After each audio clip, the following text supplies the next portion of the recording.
Yes, you should go see Spider-Man No Way From Home. For those looking for a quick definitive answer on whether or not it's worth it, I won't waste your time.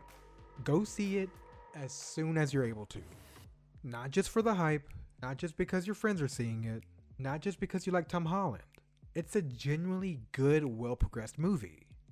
Also, there are 2 post-credit scenes, one mid-credits and one at the very end. So with that knowledge, don't leave once the screen fades to black. I'm also going to kindly ask that you do not spoil the movie in the comments. Yes, we're all probably excited and dying to talk about what happened, but let's have self-control. Okay, now that's out of the way, let's have a spoiler-free talk about No Way Home. For me, this movie offered everything that I hope it would offer in a superhero-centric film. Marvel is just too good at what they do.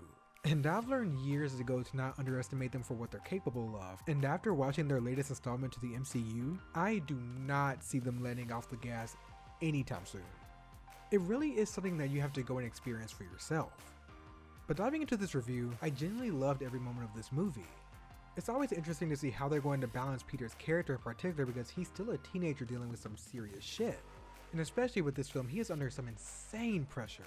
With No Way Home, we literally pick up right where we left off with Far From Home, and I really appreciated that. They successfully make you feel like you never left even though the movie came out over 2.5 years ago. And honestly, that was my biggest worry coming into this movie. I had zero idea how well this story was going to click after it being so long. But they do a fantastic job of refreshing your memory without it hindering or padding to the 2 hour and 30 minute runtime this movie has. Speaking of the actual movie, the humor is still there, but don't let that shit fool you. This movie gets serious and fast, and it was interesting to see how Peter adapted to this new life of being more than just Peter Parker or Spider-Man. It's rough. At times I continuously have to remind myself that he's still just a kid who has to take on the world in such a public manner. And even when he tries to fix his problems, things just don't go how you want them to. But for Peter in particular, the result of his judgment and priorities get clouded, and it ends up making things worse. And the worst part about all this is that his mistakes don't only affect him, but also the city he's trying to protect. And I absolutely love the way that this movie in particular handled this. The creativity with No Way Home goes through the roof, and there are some things that happen that you would never see coming. From just the trailers, we already got a hint of what Spider-Man was going to deal with. But the sheer scale of how serious everything actually is absolutely tramples what we saw in the trailers. Seeing some of our old antagonists come back and how they interact with a Peter that they aren't familiar with, it was truly interesting and exciting. It has been nearly 20 years since the original Spider-Man was released, and seeing all these villains again after almost 2 decades, took the breath out of me. All of these characters most of us haven't even seen since we were children was something I never thought I would see. It's so rewarding to see how they play a role in shaping how our current Peter sees the world and what he's willing to do to protect it.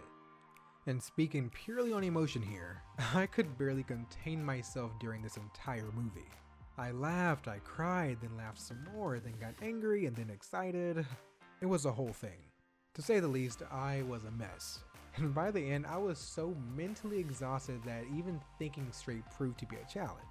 And honestly, I haven't felt this way about a Marvel movie since Infinity War. But as No Way Home progressed, they somehow kept managing to one-up themselves to the point where I had to remind myself to breathe.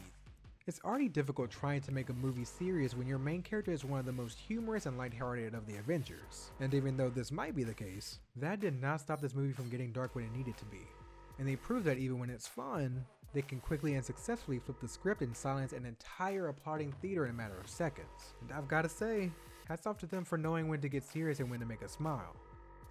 There's so much to say about this movie, but I just can't without going into detail, and I refuse to be the one that spoils it for you.